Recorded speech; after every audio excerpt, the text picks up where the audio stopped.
My name is Sophia, and I grew up in a house built of porcelain, beautiful to look at, but cold, sterile, and terrifyingly fragile. I watched my parents commit the ultimate sin of vanity. They uninvited my grandfather for my brother's high society wedding. They told him his calloused hands and frayed cardigans would embarrass the billionaires, that his simple life didn't suit their curated atmosphere. They traded a father's heartbeat for the approval of strangers. But as the candles flickered in that grand ballroom, the truth finally rose like the dawn. They thought they were the masters of the world, until a dusty wooden box revealed a golden key. My parents realized too late that while they were busy saving face, the man they had deemed unsightly was actually the one who owned the ground they were standing on. Status, you see, is just a shadow. Ownership is the sun. Thank you so much for being here and for allowing me to share these moments with you. It is a humble honor to have your presence in this space. If this story has whispered to a quiet part of your soul, or if you believe in the power of truth over pretension, I invite you to join our family by subscribing to Mother's Story. Here, we don't just tell tales. We seek the light within the wreckage. Let us journey together toward what is real. Welcome home. My childhood was not measured in years or memories, but in the terrifying absence of dust. We lived in a house that was less of a home and more of a high-end gallery, a structure of glass, white marble, and silence. My parents, the self-appointed architects of our family's brand, moved through the halls like curators inspecting a fragile exhibit. To them, a scuff on the floorboard was a moral failing, and a loud laugh was a breach of security. We were raised to be ornaments, quiet, polished, and perfectly placed.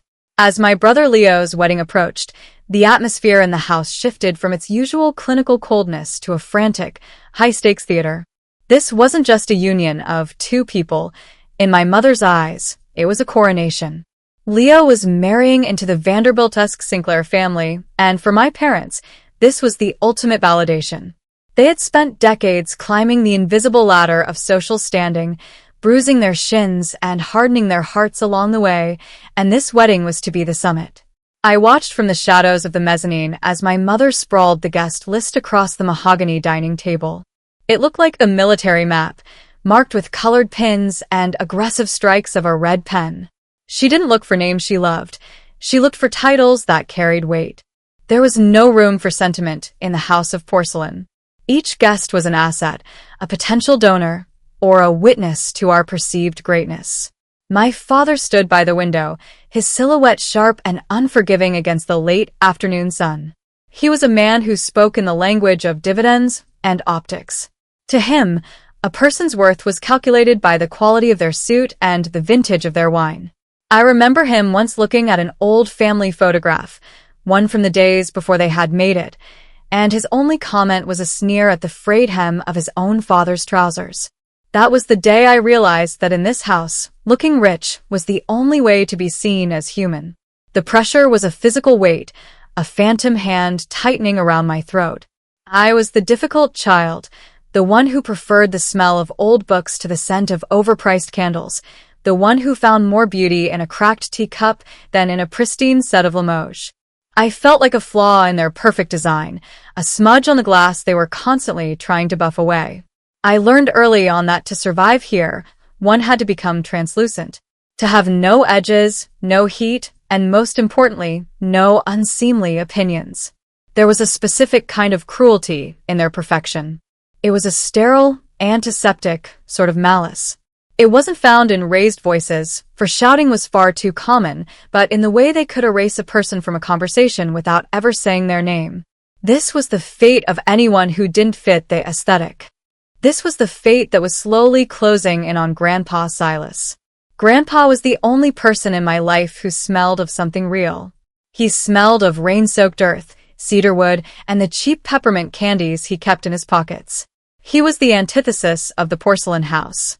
His hands were mapped with the deep lines of a life spent working, and his eyes held a warmth that seemed to physically push back the chill of my parents' hallways. But to my mother, he was a liability. He was the shabby ghost of a past she had tried so hard to bury. I remember watching her plan the seating chart. She hovered over a small card with Grandpa's name on it, her lips thinning into a hard line. She didn't see the man who had taught Leo how to fish or the man who had held her hand when she was a frightened child herself. She saw a man who wore cardigans with pills on the sleeves. She saw an old man who might tell an unpolished story at the reception and break the spell of her carefully constructed fantasy. In this house, we didn't discuss feelings. We discussed images. We didn't share dreams. We shared projections. The wedding preparations were a symphony of superficiality. My mother spent hours debating the exact shade of ivory for the napkins, as if a hint of yellow would lead to our social ruin. The cost of the floral arrangements alone could have fed a small village for a year, but to my parents, it was a necessary sacrifice at the altar of status. I often retreated to the garden, the only place where things were allowed to grow without a permit. I would sit on the stone bench and think about the hollowness of it all. We were surrounded by the finest things money could buy, silk rugs that felt like clouds, chandeliers that shattered the light into 1,000 diamonds, and yet I had never felt more impoverished. There was no soul in the marble. There was no heartbeat in the velvet. Leo, my brother, had become a ghost of himself. He moved through the house like a man under a spell, agreeing to every extravagant demand, nodding at every guest list revision. He was the prize horse being groomed for the race, and he knew that any rebellion would result in the cold, silent withdrawal of my parents' love, a currency they only paid out when we performed to their standards. I wanted to reach out to him, to grab his shoulders and ask if he even knew the bride's middle name, or if he was just marrying a pedigree. But in the house of porcelain, you don't break the silence. You just polish it. One evening, as the sun dipped below the horizon, casting long, skeletal shadows across the manicured lawn, I found my mother staring at the unconfirmed pile of invitations. She looked tired, her face a mask of exhaustion that she would never admit to. For a fleeting second, I saw a human being beneath the pearls, a woman terrified that if the world saw the truth of her origins, she would simply evaporate. But the moment passed as quickly as a breath on glass. She straightened her back, her eyes turning back into flint. "We have to be careful," she whispered, more to herself than to me. "The world is watching. One wrong move, one unsightly element, and it all comes crashing down." I knew then that she wasn't talking about the flowers or the catering. She was talking about the people she considered unsightly. She was talking about the very foundations of our family that didn't glitter. I felt a cold shiver trace its way down my spine. I realized that my parents weren't just building a wedding, they were building a fortress to keep out anything that reminded them of where they came from. And Grandpa Silas, with his calloused hands and his honest heart, was the greatest threat to their walls. I looked at my own hands, pale and soft, never having known a day of hard labor. I felt a sudden, visceral disgust for the luxury that surrounded me. Every expensive object in this house felt like a bribe, a payment for my silence, for my compliance in their grand delusion. We were living in a beautiful, gilded lie, and as the wedding day drew closer, the air grew thinner, as if the house itself were running out of oxygen. The tragedy of the house of porcelain wasn't that it was fragile. It was that it was so hard, so unyielding, that it had forgotten how to feel. We were all trapped in its cold embrace, waiting for the day when the weight of our own pretension would finally cause the floor to give way. And as I watched my mother strike another name off the list with her red pen, I knew that the Save Face campaign had already claimed its first victim. The heart of our family had been uninvited long before the first guest arrived. To reach Grandpa Silas's world, I had to physically shed the skin of the house of porcelain. I would drive away from the gated community, past the rows of identical mansions with their "keep off the grass" signs and their security cameras that blinked like unfeeling eyes. The further I drove, the more the landscape began to breathe. The concrete gave way to gravel, and the manicured hedges dissolved into wild, untamed oaks that bowed over the road as if whispered secrets to one another. His cottage was tucked away at the edge of a valley, a small, stubborn structure of stone and cedar that seemed to have grown out of the earth rather than being built upon it. It didn't boast of its square footage or its architectural pedigree. It simply was. There was a chimney that breathed wood smoke into the crisp air, and a porch that groaned a welcoming note when I stepped onto it. Here, the air didn't taste of expensive filtration systems. It tasted of pine needles, wet moss, and the slow, steady pulse of the seasons. When I found him, he was usually in the garden. Grandpa Silas didn't just plant flowers. He tended to a living tapestry. As I walked toward the back, I saw his silhouette, a slight, curved figure against the blooming hydrangeas. He wore a flannel shirt that had been washed so many times the colors had blurred into a soft, watercolor gray. The elbows were thin, and a stray thread dangled from the hem. But on him, it looked like a badge of honor. "Your early little bird," he would say without looking up, his voice a low rumble like distant thunder. He didn't need to see my face to know it was me. He knew the rhythm of my footsteps, the way I held my breath when I was stressed. I sat on a wooden crate, watching his hands. They were the most honest things I had ever seen. They were mapped with deep, permanent lines, the geography of a life spent in the sun. There was dark earth tucked under his fingernails, a stubborn remnant of his morning's work. In my mother's house, dirt was a tragedy, an invader to be scrubbed away with frantic energy. But on Grandpa Silas, it was a testament. It was proof that he was connected to the world, that he wasn't afraid to touch the very thing that sustained us. Watching him was like watching a prayer in motion. He moved with a deliberate slowness that mocked the frantic pace of the wedding preparations. He didn't care about deadlines or optics. He cared about whether the sapling had enough water and if the bees were finding the lavender. In his presence, the crushing weight of the house of porcelain began to lift. The porcelain didn't matter here. The guest lists, the designer swatches, the desperate need to be seen. They all felt like shadows cast by a flickering candle, easily extinguished by the honest light of his garden. "Your mother sent you?" he asked, finally straightening his back. He wiped his hands on a rag that was as stained and weary as the earth itself. "No," I replied, the word feeling heavy in my throat. "I just needed to remember what's real." He smiled then, a slow spreading of warmth that reached his eyes and stayed there. His eyes were the color of river stones, clear and steady. He didn't offer me a glass of vintage wine in a crystal flute. He handed me a chipped ceramic mug filled with tea that smelled of peppermint and honey. The mug was warm against my palms, a grounding heat that my parents' sterile home could never provide. We sat in a silence that wasn't a void, but a sanctuary. In my parents' house, silence was a weapon, a way to punish or ignore. Here it was a bridge. It was in these moments that I realized the profound tragedy of my family. My parents treated Grandpa Silas like a shameful secret, a skeleton in the closet that they had dressed in flannel and hidden in the woods. When they spoke of him, if they spoke of him at all, their voices took on a clipped, embarrassed tone. They treated his simplicity as a personal insult to their ambition. To them, his refusal to elevate himself was a betrayal of the brand they were trying to build. They saw his calloused hands and saw failure.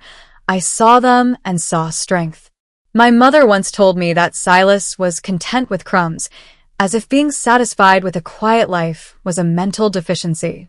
But as I looked at him, I realized he didn't have crumbs. He had the whole loaf. He had peace. He had a connection to the world that wasn't mediated by a bank balance or a social media feed. He was the only real person in a family of mannequins. He was the root that held us to the ground, even as my parents tried their best to sever it so they could float higher into the thin, cold air of high society. I felt a sudden, sharp ache in my chest as I thought about the wedding. That the Heritage Estate was a world of marble and mirrors, a place designed to reflect the ego of its guests. Grandpa Silas didn't belong in a mirror. He belonged in the light. I thought of my father's expensive suits, tailored to hide the man beneath, and I looked at Silas's frayed cardigan, which seemed to embrace him. "They're so afraid, Grandpa," I whispered, the confession slipping out before I could stop it. "Fear is a loud neighbor," he replied softly, tossing a handful of grain to a stray robin that had landed nearby. "It makes people build walls. They think the walls keep them safe, but mostly, they just keep the world out." He didn't ask why I was sad. He didn't ask about the seating charts or the Sinclair family. He simply sat with me, letting the sun warm our shoulders. He was an anchor in a rising tide of pretension. I realized then that my parents' greatest fear wasn't that Silas would embarrass them. It was that his very existence exposed the hollowness of theirs. He was the living proof that you didn't need a house of porcelain to be happy, and that was a truth they couldn't afford to let anyone see. As the evening shadows grew long, painting the garden in hues of violet and gold, I felt a sense of impending grief. The wedding was only days away, and the uninvite was looming like a dark cloud. I looked at the dirt under his fingernails and the kindness in his weathered face, and I wondered how my parents could be so blind. They were so busy trying to save face that they were losing their soul. I left the cottage that evening with the smell of peppermint still clinging to my hair and a small piece of the valley's peace tucked into my heart. But as I drove back toward the gates of the porcelain world, the air grew colder and the silence began to sharpen. I knew that the man in the frayed cardigan was about to be sacrificed on the altar of my parents' vanity, and for the first time in my life, I felt a spark of something hotter than sadness. I felt a quiet, simmering rage. The dining room was a cathedral of austerity. Under the cold, crystalline light of the chandelier, every silver fork was aligned with surgical precision, and the white linen cloth was so stiff it felt like frozen water. This was not a room for eating, it was a room for judging. My parents sat at either end of the long mahogany table, looking less like family and more like opposing monarchs presiding over a treaty. Grandpa Silas sat in the middle, flanked by Leo and me. He looked smaller here, diminished by the soaring ceilings and the aggressive luxury of the room. He had made an effort, wearing a clean, pressed shirt, one that was perhaps 20 years old, and his hair was combed back with water. But in this house, clean was not enough. To my parents, his very presence was a discord, a flat note in a symphony of high-end pretension. The meal was a series of tiny, colorful plates that looked like modern art and tasted of nothing but salt and ambition. My mother barely touched hers, her eyes darting around the room as if checking for invisible dust. My father was discussing the logistics of the wedding reception at the Heritage Estate, his voice a steady, rhythmic drone of high-net-worth individuals, brand alignment, and media blackouts. The air grew thick, the kind of heavy, pressurized oxygen that precedes a storm. I could feel the words vibrating in my father's throat before he even spoke them. He took a slow, deliberate sip of a wine that cost more than Grandpa's cottage, wiped his mouth with a silk napkin, and then looked directly at his own father. The silence that followed was visceral. It wasn't the peaceful silence of the garden. It was the silence of a blade being drawn from a scabbard. "Silas," my father began, his voice devoid of the warmth a son should offer a father. It was the tone he used for firing underperforming managers. "We've been reviewing the final arrangements for Leo's wedding. The Sinclairs are particular people.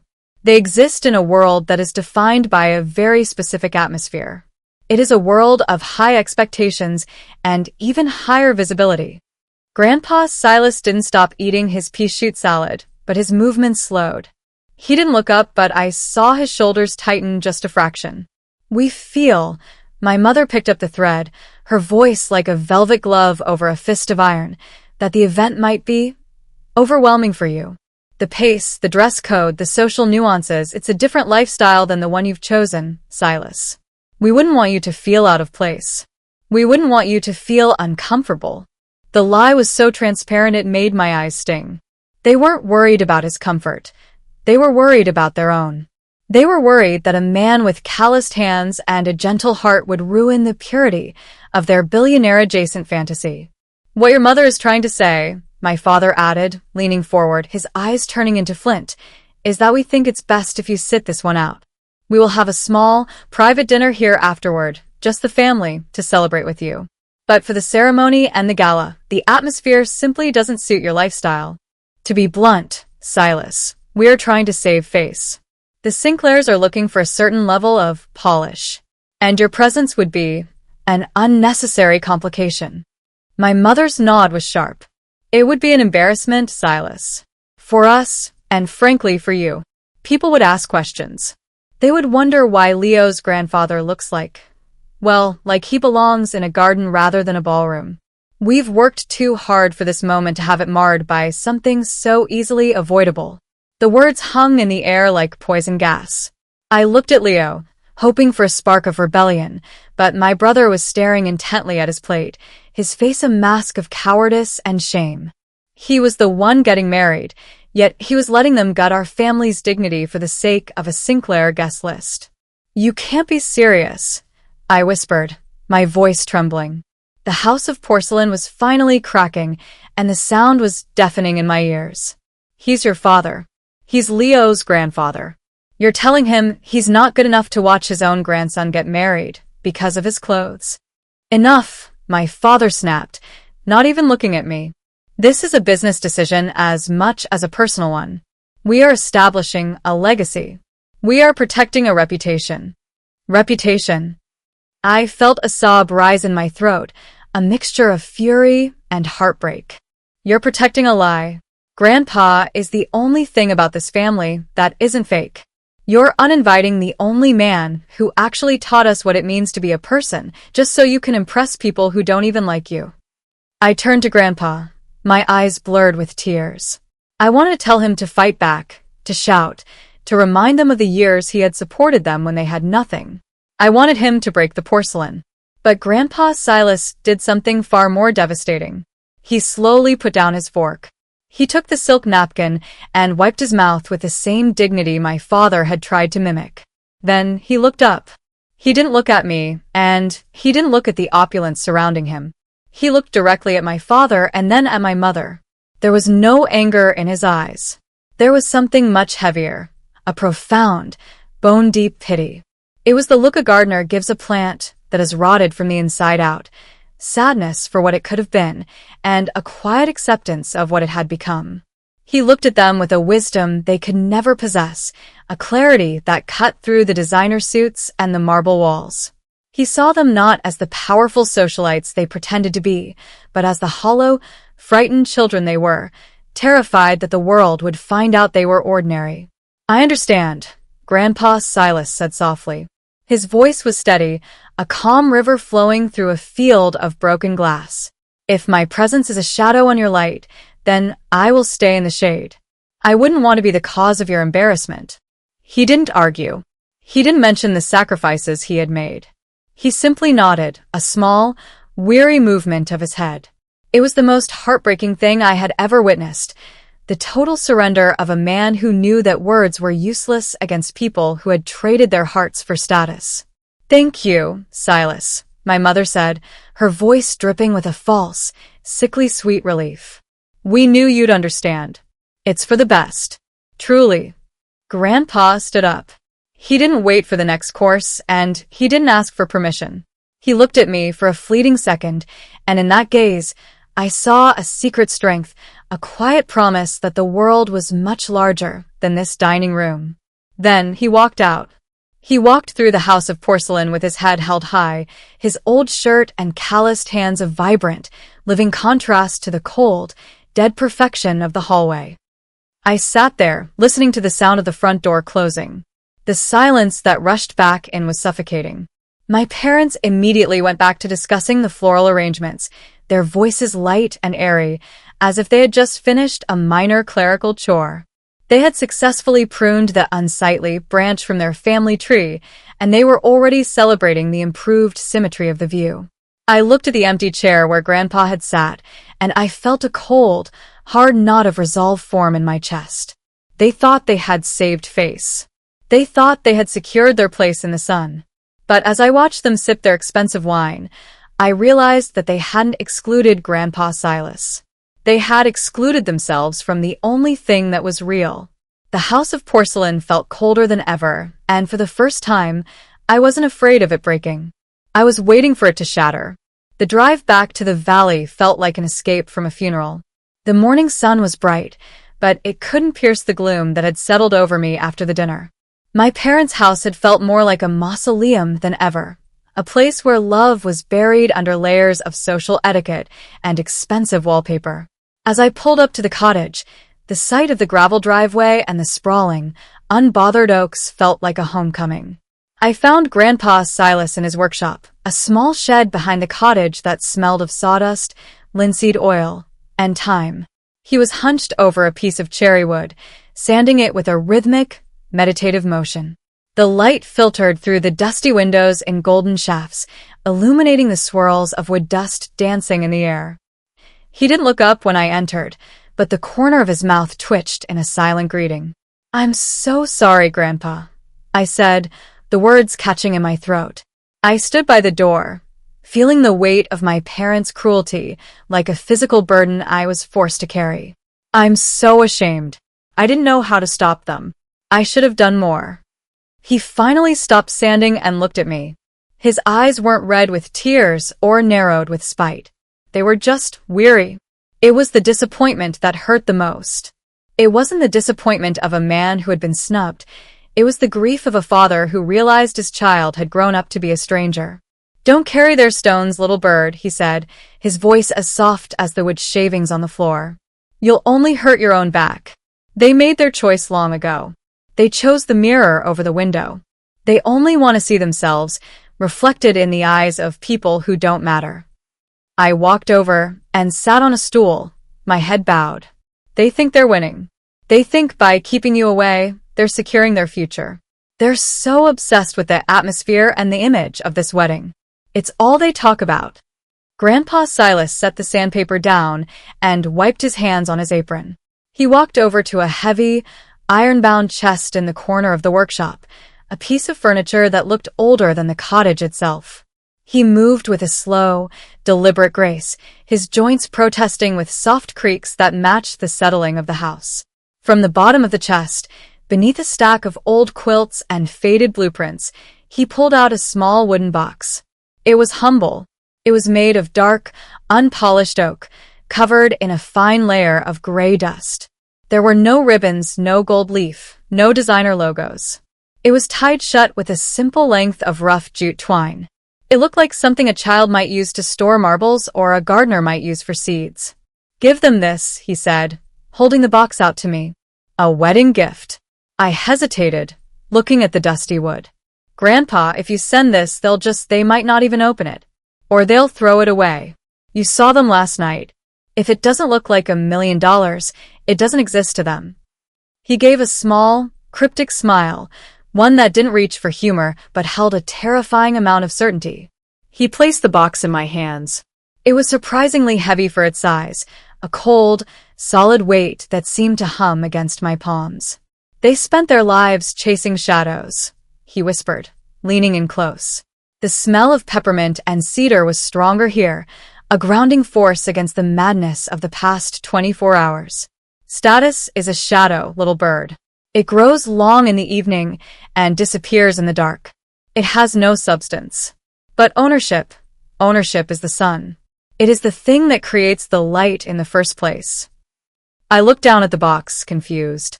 "I don't understand." "You don't have to," he said, patting my hand with his rough, calloused palm. "But I need a promise from you. This is not just a gift. It is a truth. I want you to take this to the heritage estate. I want you to place it on the gift table, right in the center of all those silver platters and crystal vases." He paused, his gaze intensifying. "But you must wait. Do not let them see it before the ceremony. Place it there only after the vows are said, after the music starts, when the theater is at its peak and the atmosphere is just as they want it. Can you do that for me?" I nodded, feeling a strange shiver trace its way down my spine. There was a shift in his energy. The shabby, old man seemed to grow taller, his presence filling the workshop until the dusty windows seemed to rattle. He wasn't a victim of my parents' social climbing. He was a man who had been watching them climb from a height they couldn't even imagine. "I promise," I said. "Good," he replied, returning to his workbench. "Now go. Help your brother.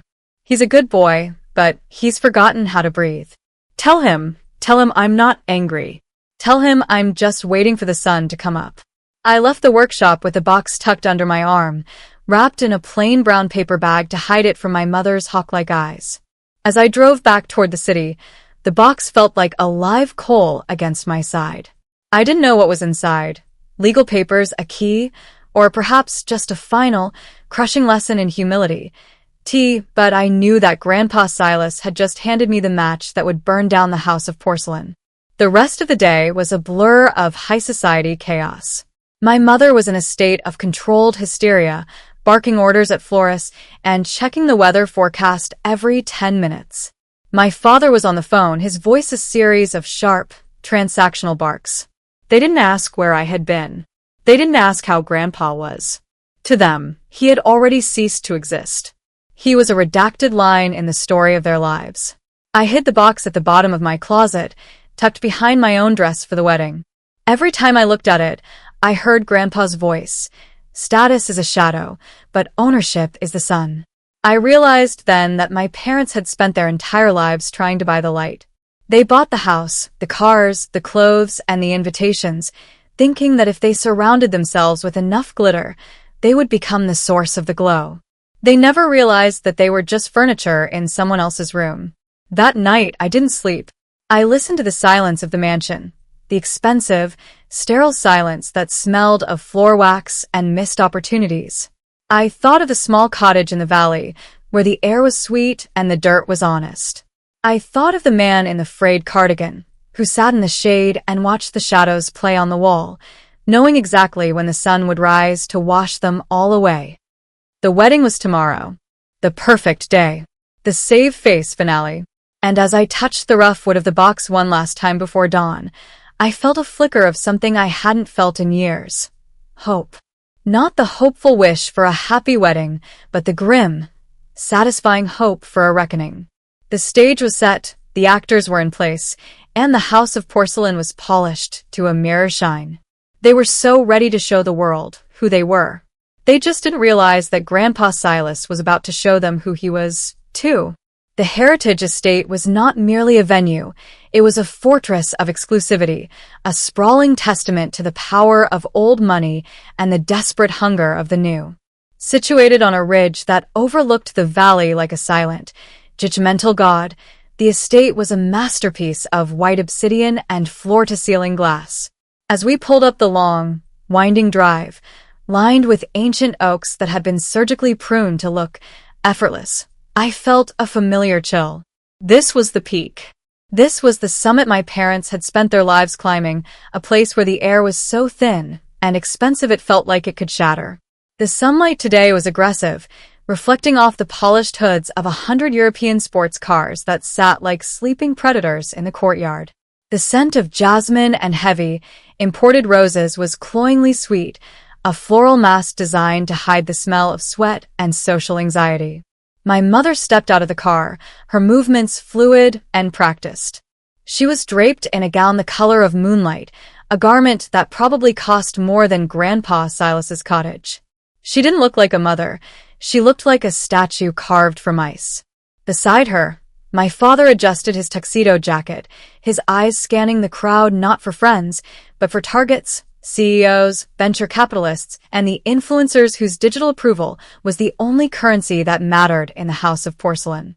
"Look at this," my father whispered, though his eyes were fixed on a nearby tech mogul. "This is how life is supposed to look. Order, elegance, power." I stood by the trunk of the car, my hand trembling against the cool metal. Beneath the designer wrap of my own dress, I could feel the rough, unyielding corner of the wooden box hidden in a simple silk tote bag. It felt like a ticking clock, a secret that threatened to pull the rug out from under this entire, shimmering charade. While my parents saw a kingdom they had finally conquered, I saw a stage set with cardboard cutouts. I saw a world that would evaporate the moment the lights went out. As we moved toward the ceremony garden, I felt like a ghost haunting my own family's triumph. My parents were in their element, a pair of sharks navigating a sea of silk and champagne. I watched them perform this social dance, the tilt of the head, the practiced laugh, the way they touched the arms of people they barely knew with a familiarity that was entirely hollow. They were gloating. Every congratulations they received was a trophy. Every flash of a photographer's lens was a confirmation of their existence.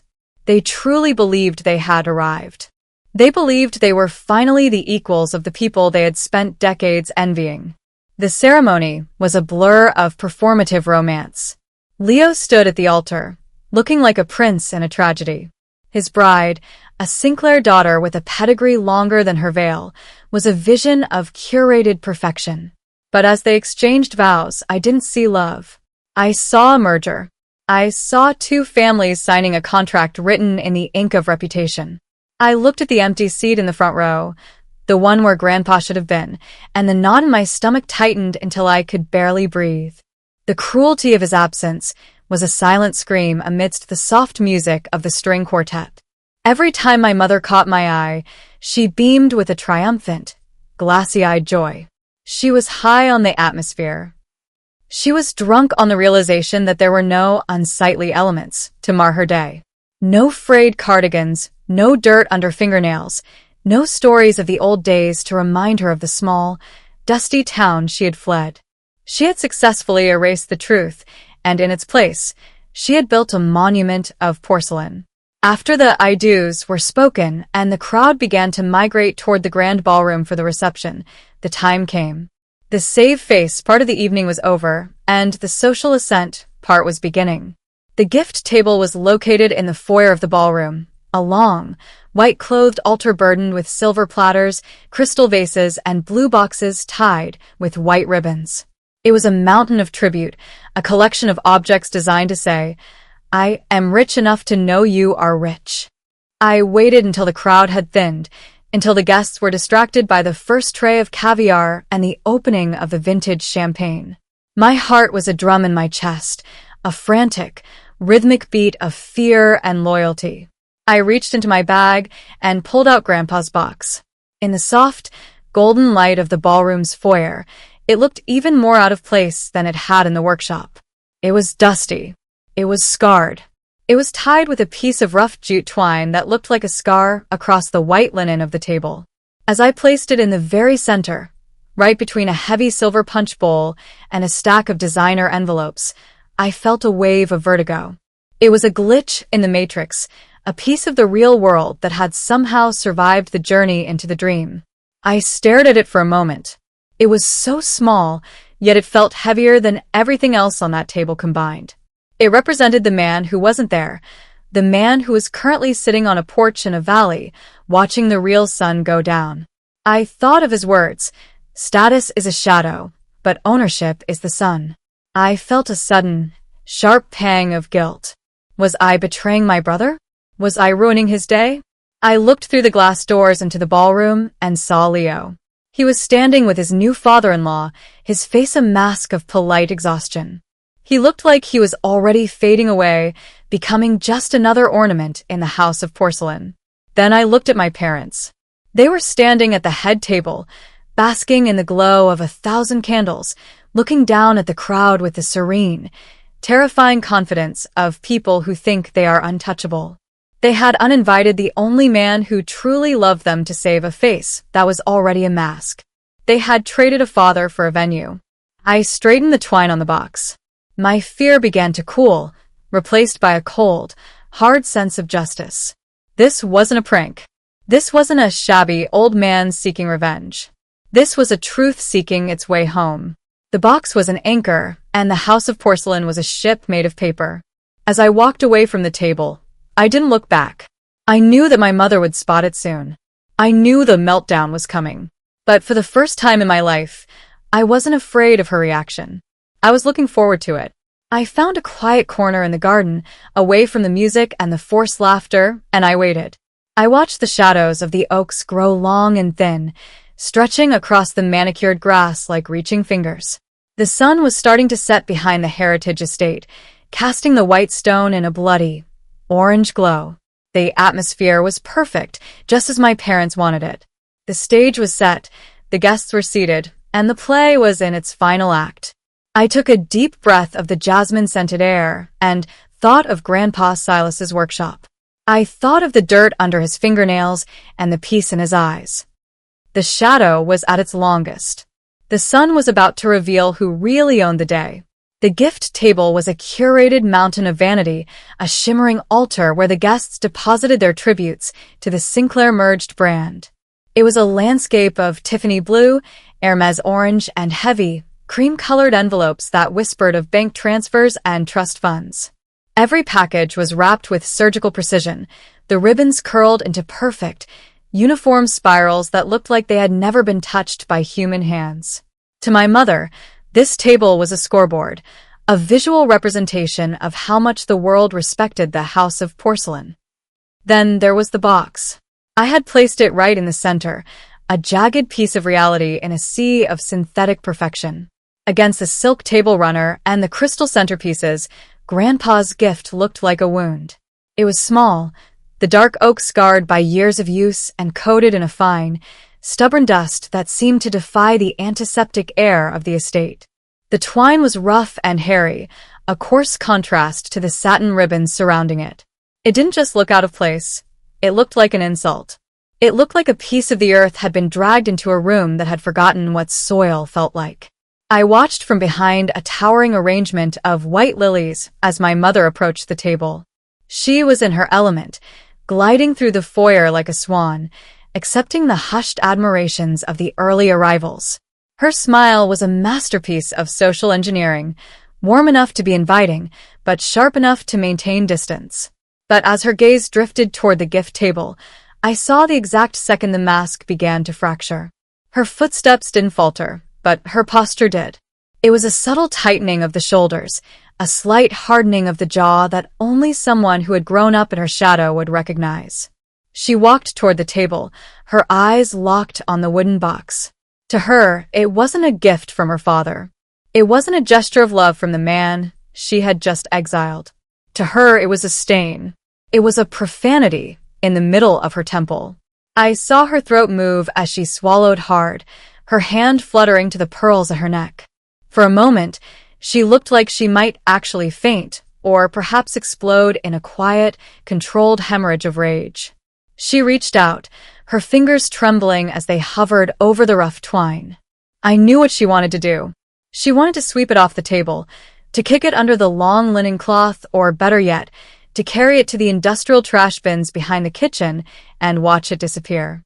She saw it as a deliberate act of sabotage, a prank by a bitter old man designed to remind the elite that his blood still ran through our veins. "What is this?" she hissed, though no one was near enough to hear. Her voice was a jagged whisper, the sound of ice cracking. She looked around frantically, her eyes darting like a trapped bird's. She began to reach for it, her manicured nails digging into the wood to haul it away, when the heavy double doors of the ballroom opened. A photographer from a high society magazine stepped out, his camera lenses gleaming like the eyes of a predator. He was looking for candid moments of grace, and his gaze was already swinging toward the gift table. The transformation was chilling. In the span of a heartbeat, my mother's face smoothed into a mask of serene, maternal warmth. She stopped trying to claw the box away and instead touched it with the tip of her finger, as if she were admiring a rare antique. She laughed, a light, airy sound that was entirely devoid of joy, and leaned in close to the box, pretending to read a tag that didn't exist. She was performing for the lens, showing the world that even the quaint and shabby things were handled with elegance in her house. But as soon as the photographer turned his attention to a group of arriving Sinclairs, the warmth evaporated. Her face turned a sickly shade of pale, and her eyes burned with a cold, focused hatred. She didn't throw it in the trash. The risk of being seen was too high, and the shame of a discarded gift was a complication she didn't want to explain. Instead, she grabbed the box with a violent, jerky motion and shoved it to the very back of the table. She buried it. She hid it behind a massive, silver-wrapped box from a boutique jeweler and a stack of oversized, embossed cards. She tried to make it disappear, pushing it into the shadows until it was barely visible, a hidden secret once again. She smoothed the silk runner with trembling hands, her chest heaving as she tried to regain her composure. She looked at the table one last time, ensuring that only the blue and silver remained in the spotlight. "Disgusting," she breathed, the word a poison she had to spit out. She turned on her heel and walked toward the ballroom, her head held high, her moonlight-colored gown trailing behind her like a shroud. She had saved the table. She had preserved the atmosphere. I stayed behind the lilies, my heart aching with a hollow, resonant pain. Watching her hide that box was like watching her hide Grandpa all over again. She didn't see the history in the wood or the hours he had spent in the workshop, his hands trembling with age as he tied that twine. She only saw the lack of a brand. She only saw the threat to her face. I walked over to the table after she had gone. I reached behind the silver box and touched the rough oak. It was still warm, as if it had retained the heat from Grandpa's shed. It felt solid and honest amongst the hollow, expensive boxes surrounding it. My parents had spent their entire lives trying to push the truth into the back of the room, believing that if they ignored it long enough, it would eventually stop existing. But they didn't realize that some things are too heavy to stay hidden. The silver and the silk were light, filled with nothing but air and obligation. Grandpa's box was filled with the sun. It sat there in the shadows, quiet and patient, waiting for the moment when the atmosphere would become too thin to sustain the lie. I looked into the ballroom, where the music was swelling and the elite were clinking glasses. My mother was laughing again, a glass of champagne in her hand, her eyes shining with the pride of a woman who thought she had successfully curated her own reality. She thought she had won. She thought she had kept the unsightly world at bay. I walked back to my seat, the knot in my stomach slowly unraveling into a strange, calm certainty. The eyesore was still there. It was buried, but it was there. And as the reception began and the lights dimmed to a romantic, golden hue, I knew that the shadows my parents had created were about to be burned away. You can hide the truth behind a mountain of silver, but you cannot stop the dawn. The reception was a masterpiece of orchestrated grace, a scene so perfect it felt as though it had been painted into existence rather than lived. Inside the grand ballroom of the Heritage Estate, the air was a shimmering haze of gold leaf and expensive perfume. Hundreds of crystal candles flickered in unison, their light dancing across the polished obsidian floors like stars caught in a dark tide. The music, a chamber orchestra hidden behind a screen of white roses, was a delicate, weeping silk that bound the room together in a high society spell. My parents were at the absolute zenith of their lives. I watched them from the edge of the dance floor, feeling the profound distance between us. My father was holding court with a group of international investors, his chest puffed out, his laughter echoing with a hollow, brassy confidence. My mother moved among the Sinclairs like a long-lost queen returning to her throne, her smile so fixed and radiant it looked as though it might never fade. To them, the shabby thread of Grandpa Silas had been neutralized, buried behind a silver box on a gift table in the foyer. They believed they were the masters of this domain, the architects of this brilliant, exclusive reality.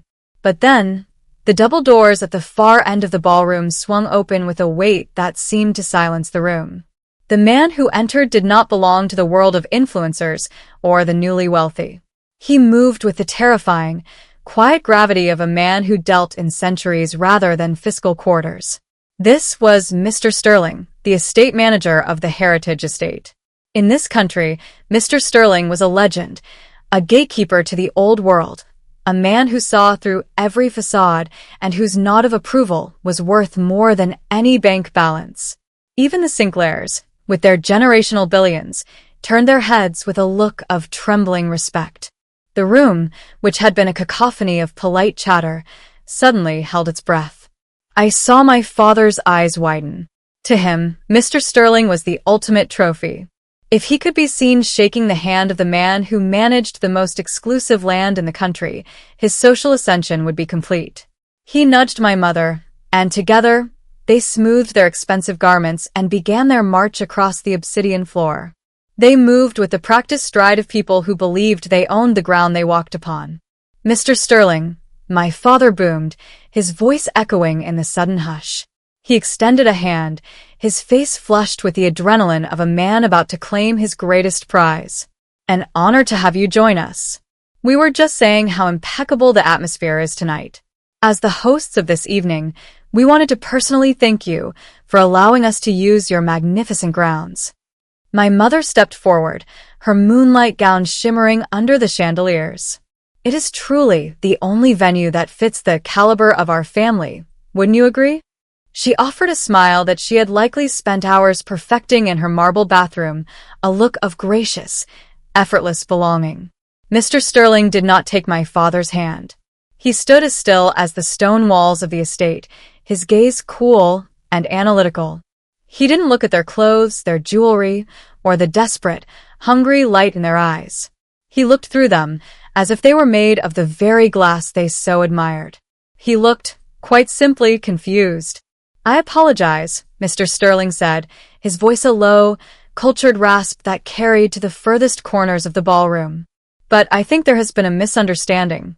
I am not here to be thanked by the guests." My father's hand hovered in the air, a pathetic, rejected thing. "Guests? No, Mr. Sterling, you don't understand.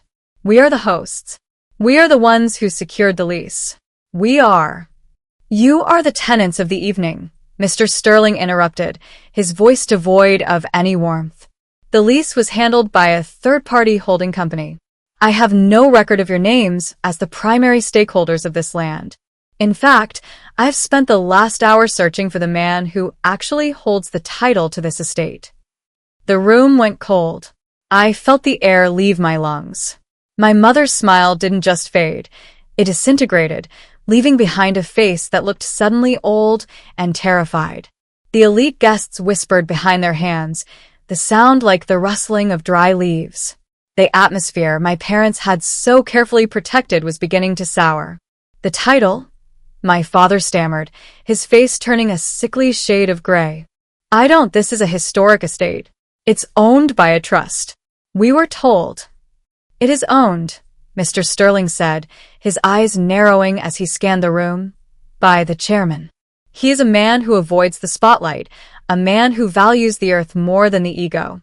I was informed that he would be attending this event in a personal capacity. I am here to pay my respects and to deliver the updated land deeds for his signature." Mr. Sterling looked at my parents then, and for the first time he truly saw them.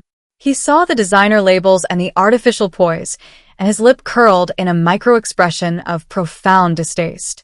"You claim to be the hosts," he said softly, "and yet you seem to have no idea who actually owns the floor you are standing on. I find that unsightly." He turned away from them without another word, leaving my parents standing in the middle of the dance floor like two abandoned props from a play that had been cancelled mid-performance. My father's hand finally dropped to his side. My mother looked as though the moonlight of her dress had turned into cold, leaden weight. I watched from the shadows, my heart pounding against my ribs like a trapped bird. Status is a shadow, but ownership is the sun. Grandpa's words echoed in my mind, a rhythmic, powerful chant. My parents had spent their lives trying to buy the shadow. They had spent their lives trying to convince the world they were the source of the light, never realizing they were just tenants in a house built by a man they had deemed not good enough. Mr. Sterling began to move through the crowd, his eyes searching. He ignored the CEOs who tried to catch his eye. He ignored the Sinclairs. He walked toward the foyer, toward the gift table where the truth was waiting in a dusty wooden box. I looked at my brother, Leo. He was standing with his bride, his face pale and unreadable. He looked like he was finally waking up from a long, expensive dream, and the reality he was waking up to was cold and unforgiving. My parents were frozen, the center of a circle of judgment. They had wanted the world to see them as the peak of society. Instead, the world was seeing them as they truly were, small, pretentious, and utterly inconsequential. They had uninvited the shabby, old man to save their face, only to realize that the face they were saving belonged to a man who didn't even own the room he was standing in. I began to walk toward the foyer. I didn't want to be in the ballroom anymore. I didn't want to see the porcelain shatter. I wanted to be near the only thing in this estate that had any weight. As I walked past my mother, I saw a single, panicked tear trace a path through her perfect makeup. She looked at me, her eyes pleading for a lie that would make sense of the world again. But I had no lies left for her. I only had the sun. The air in the ballroom had turned from silk to ash. The silence left by Mr. Sterling was not a peaceful one. It was a pressurized vacuum that seemed to suck the very oxygen from my parents' lungs.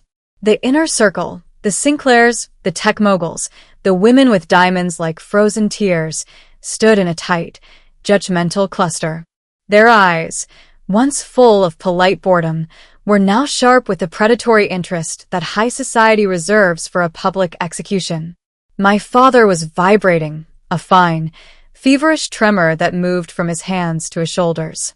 He was a man who had built his life on a foundation of sand, and the tide had just come in. He needed someone to strike. He needed a villain to blame for the cracks in his porcelain world. In his twisted, desperate logic, the humiliation wasn't caused by his own pretension. It was caused by the shabby ghost he hadn't been able to fully exorcise. He turned his gaze toward the foyer, his eyes bloodshot and frantic. "The box," he hissed, the sound a ragged tear in the quiet. He didn't walk, he stormed. He moved with a clumsy, ugly violence that made the nearby guests recoil. My mother followed in a daze, her moonlight gown snagging on a chair, the delicate fabric ripping with a sound like a stifled scream. I ran after them, my heart a frantic hammer against my ribs. I wanted to stop him, to protect the last piece of Grandpa's dignity, but I was also drawn to the moment, the inevitable collision between my father's hollow rage and Silas's quiet truth. We reached the gift table. The silver and the blue were still there, shimmering under the foyer's recessed lighting, but they looked like stage props now, light, empty, and meaningless. My father shoved aside a massive crystal vase, nearly sending it shattering to the floor, and reached into the shadows at the back of the table. He dragged Grandpa's box into the light. "You think this is funny?" my father shouted, his voice cracking, addressed to an old man who was miles away. The guests had followed us, forming a semicircle of morbid curiosity. "You think you can come into my house, ruin my son's day with your filth? You want to humiliate me? You want to show these people where I came from?" He looked at the circle of billionaires and influencers, his face a grotesque mask of sweat and desperation. "He sent this," he cried, gesturing to the box as if it were a bomb. "My father, the man who lives in the dirt. He sent this to mock us, to show you all that we aren't who we say we are." With a guttural roar, he grabbed the jute twine. He didn't untie it, he ripped it. The rough fibers bit into his soft, manicured palms, drawing a thin line of red, but he didn't care. He was a man possessed by the need to destroy the eyesore. He threw the lid back with such force that one of the hinges snapped, the sound of splintering would echoing like a gunshot through the marble foyer. "Look," he screamed, thrusting his hand into the box. "Look at the trash." His voice died. It didn't fade. It was simply extinguished. My father's hand, which had been poised to pull out old socks or garden soil, froze. His fingers closed around something cold, something heavy, something that did not belong in the world of shabby secrets. Slowly, as if moving through deep water, he pulled his hand out. Resting in his palm was a key. It wasn't a standard brass key from a hardware store. It was heavy, cast in solid, unpolished gold, its bow intricately carved into the shape of an ancient, sprawling oak tree, the very same oak that served as the emblem for the heritage estate. A collective gasp rippled through the guests. The Sinclairs stepped closer, their eyes widening. This wasn't a prank. This was an indictment. But the key was only the beginning. My father, his face now the color of old parchment, reached back into the box and pulled out a stack of legal documents. They were wrapped in a simple vellum cover, sealed with a heavy wax stamp. I recognized the seal immediately. It was the same one I had seen on the gate of the estate, the same one Mr. Sterling wore on his lapel. The silence that followed was so profound I could hear the rhythmic ticking of the grandfather clock in the hall. My father's hands were shaking so violently that the papers rattled. He opened the first page. He didn't read it aloud at first. His eyes simply darted across the lines, his mouth falling open as if he were trying to scream but had forgotten how. I stepped forward, peering over his shoulder. At the top of the page, in elegant, timeless calligraphy, were the words, "The Silas Trust, Deed of Ownership and Allocation." Underneath, in clear, cold legal prose, The document outlined the assets of a holding company that owned not only the heritage estate, but also the very venture capital firm that funded my father's business. It listed the chairman and sole proprietor as Silas Montgomery. The shabby man in the frayed cardigan didn't just own the venue. He owned my father's career. He owned the ground they were standing on, the wine they were drinking, and the very air of status they had been trying so desperately to breathe. He wasn't the unsightly element in their perfect life. He was the only reason the life existed at all. My mother let out a small, broken sound, a whimper that was the final death rattle of her social ambition. She reached out to touch the paper, but her hand stopped, as if she were afraid the truth would burn her. The inner circle began to pull back, the predatory interest turning into a cold, clinical distance. They weren't looking at my parents as equals anymore. They were looking at them as frauds, as tenants who had insulted the landlord. The gold key caught the light of the chandelier, flashing with a brilliance that made the diamonds in the room look like dull pebbles. It was the sun Grandpa had talked about. It was the ownership that made the shadows disappear. My father looked down at the box, the eyesore he had tried to hide, the insult he had just torn open in front of the world.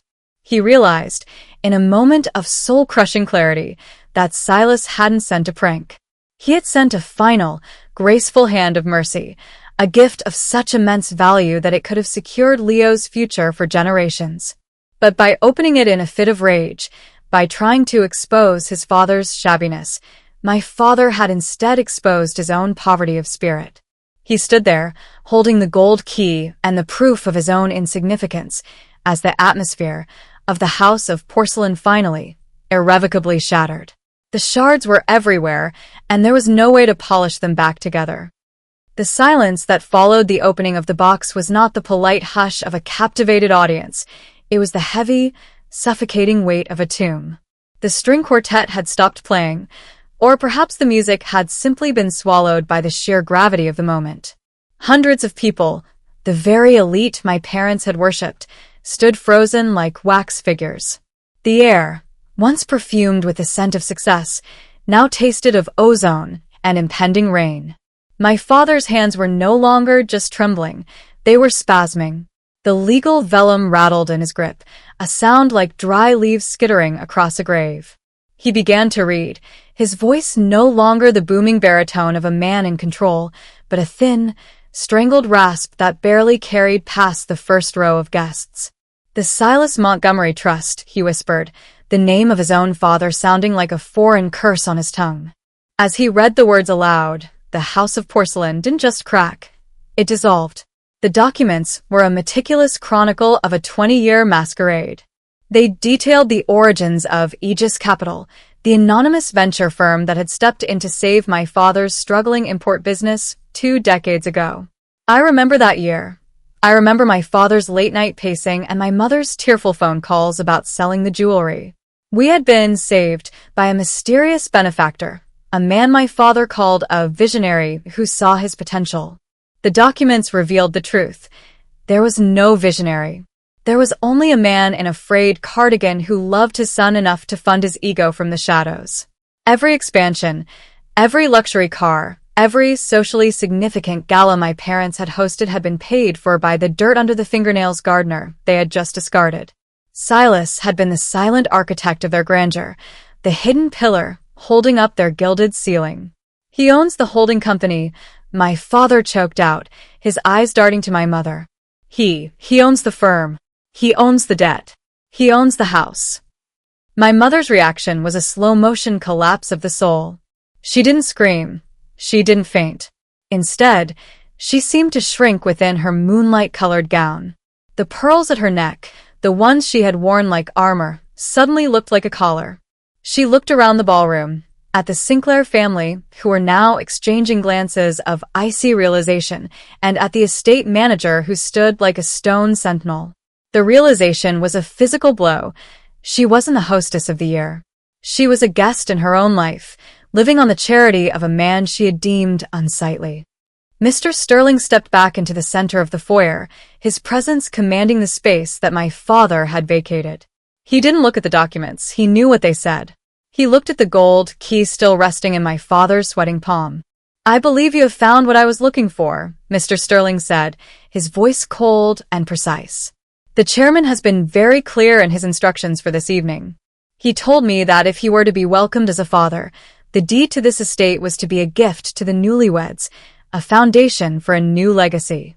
He wanted to give them the son. He paused, letting the weight of the "if" hang in the air like a guillotine. However, Mr. Sterling continued, his gaze shifting to the torn twine and the snapped hinge of the box. He also instructed me that if he were seen as a complication, if his presence were to embarrass the hosts, then the grace period for the family's outstanding debts would terminate at midnight. The atmosphere you were so keen to protect, sir, is one you can no longer afford. The sound that left my mother's throat was a broken, guttural sob. The Sinclairs began to move, but they weren't moving toward us. They were moving toward the exits. The inner circle was dissolving, their loyalty proved as thin as the champagne they had been sipping. They didn't want to be associated with a default. They didn't want to be in the room when the porcelain finally hit the floor. I looked at Leo. My brother was staring at the gold key, his eyes brimming with a sudden, devastating clarity. He finally understood the cost of his silence. He had traded his grandfather's heart for a venue that was now being repossessed before the cake was even cut. He reached out to touch the bride's hand, but she pulled away, her face a mask of calculated social survival.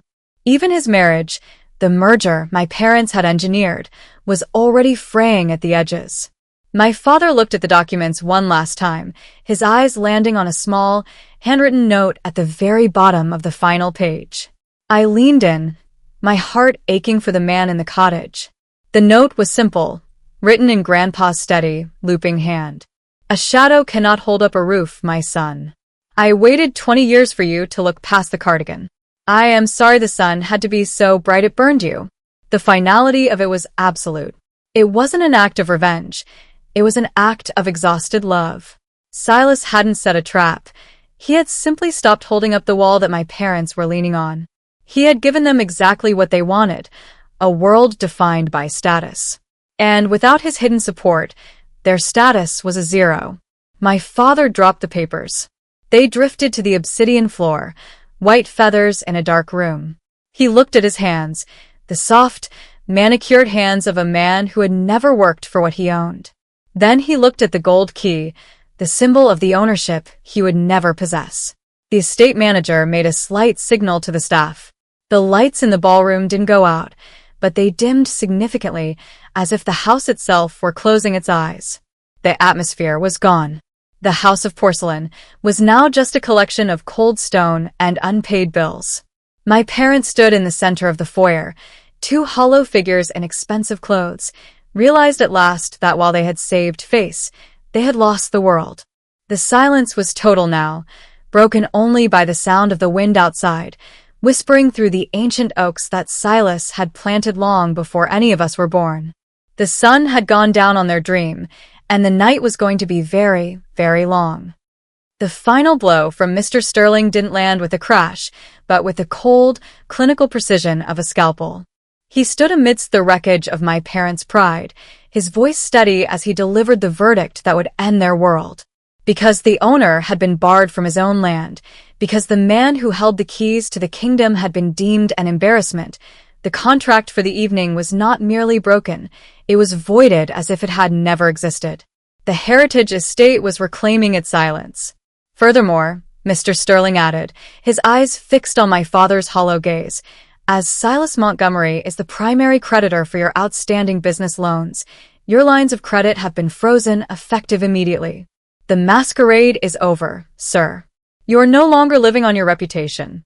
You are living on a debt that has just been called in.